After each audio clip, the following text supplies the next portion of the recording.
down under here. And of course, hey, nothing works out better than a railroad tie for holding the curtains up. In here you'll see my 4 bricks. But in here I got a new surprise.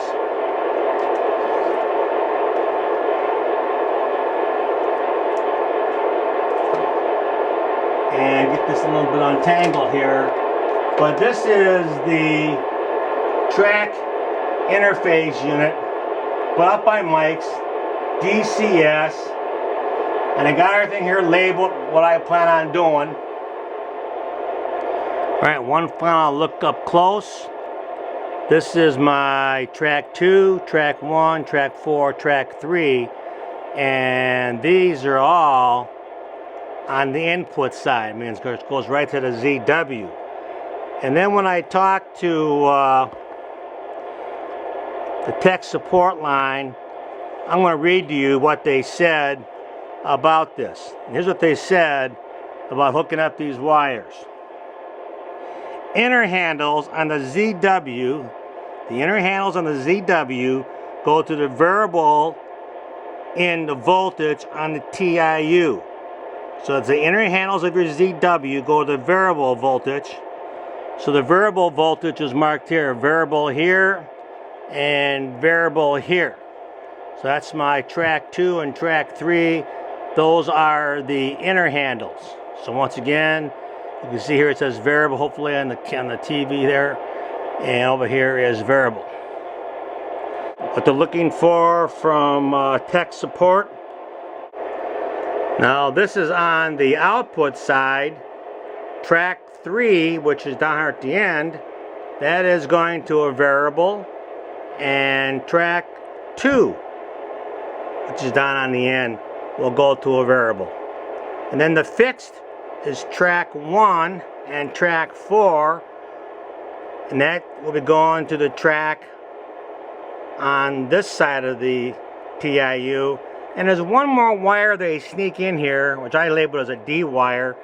This wire, you kind of follow it around here, and I got it marked, you know, when it gets to the train master, this is going to go where the old command control was.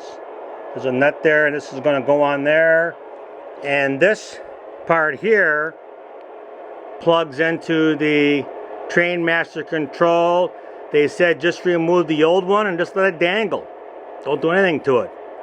So I'm going to take the other one out, let it dangle, put this one in.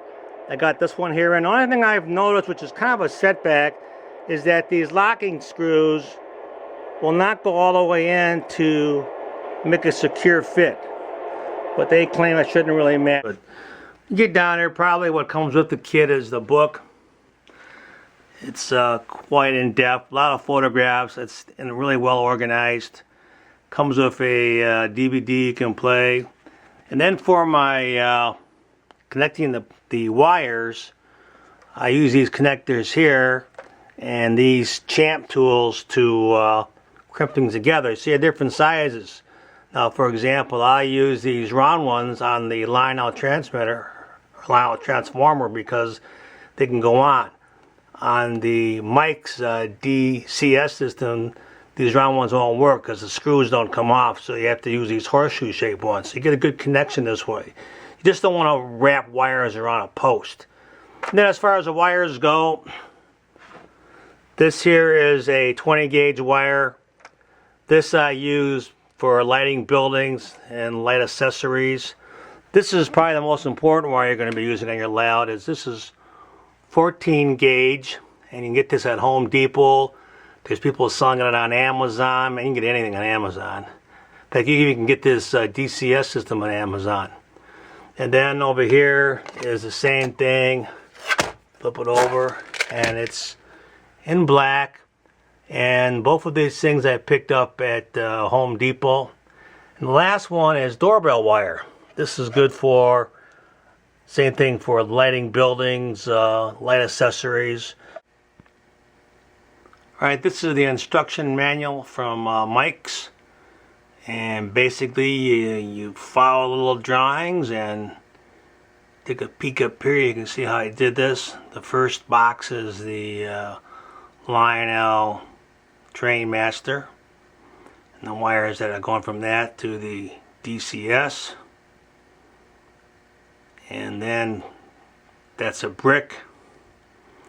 Over here is the DCS, and then 3 more bricks.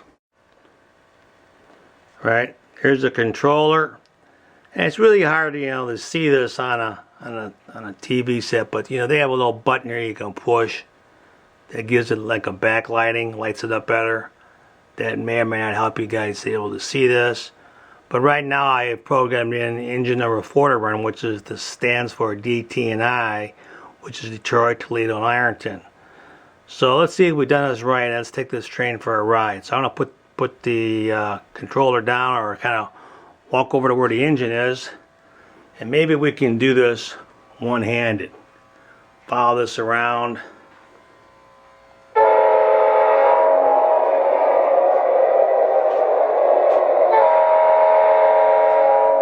Buzzer, or the horn, the bell, and let's pull out of here.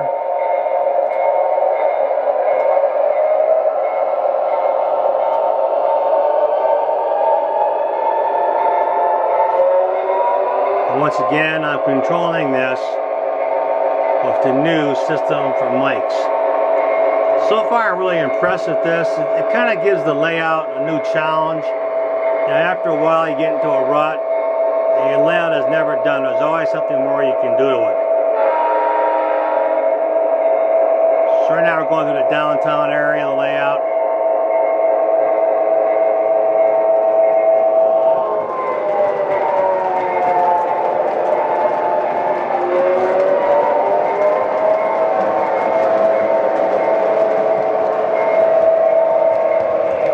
Let's turn the bell off because we're up to speed here.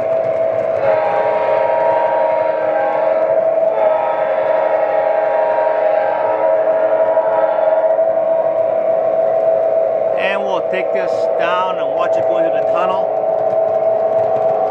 Then we'll come around here, the other side, and see it come out of the tunnel.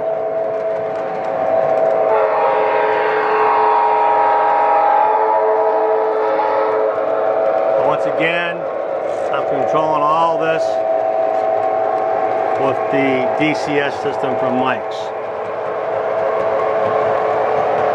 So I'm kind of proud of this. Like I said, I started in the hobby back when my kids were small, back in 1985. Now they're all grown.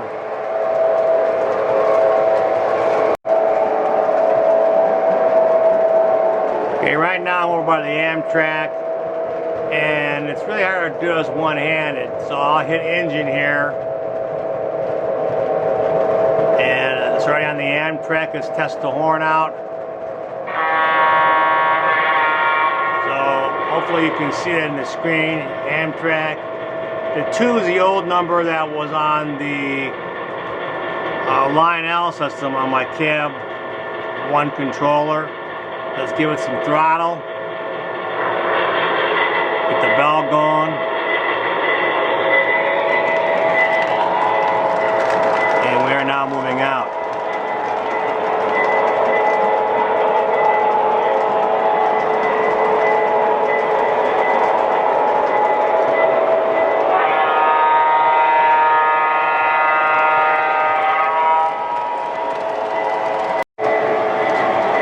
Let's pan up here.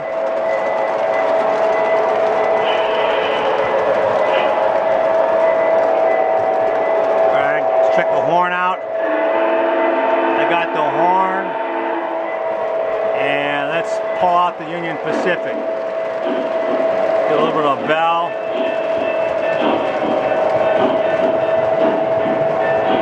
And the photography is a little shaky because I'm in my right hand I got the camera, and in the left hand I'm holding the controller. Just want to get you an idea. I am really, at this point, this is only day 2 for this system, and I'm pleased with how everything is working. And my son, he's a mechanical engineer. He came over last night and helped me work on this. And once he gets going, he's rocking and rolling.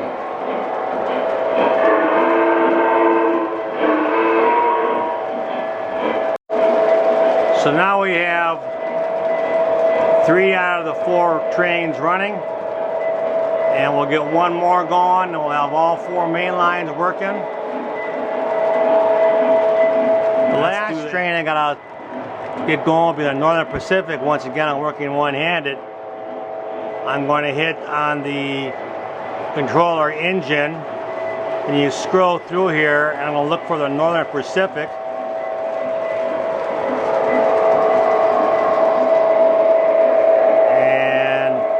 As we're doing it for looking for Northern Pacific, other train just came by. I found Northern Pacific. Let's see if the horn works. Alright, as soon as this train passes, we'll pull out the last one of the 4 on the main line. And once again, I don't know if you can read it on there or not, but it does say 7 is the old channel that was on cab 1, and it says Northern Pacific, and give it a horn blast, give it a bell blast. Let's give it some throttle and pull out of here.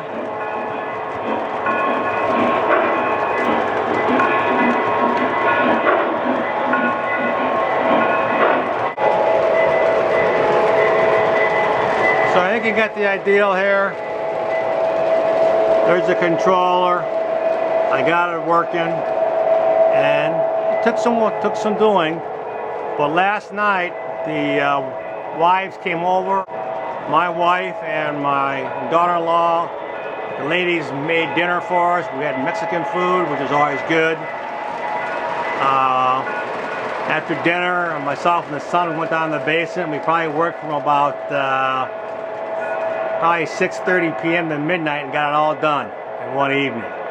So once again, thanks for tuning in. And I'm telling you guys, sharing ideas with your friends on YouTube can really be helpful. So this is Trainroomgary signing out.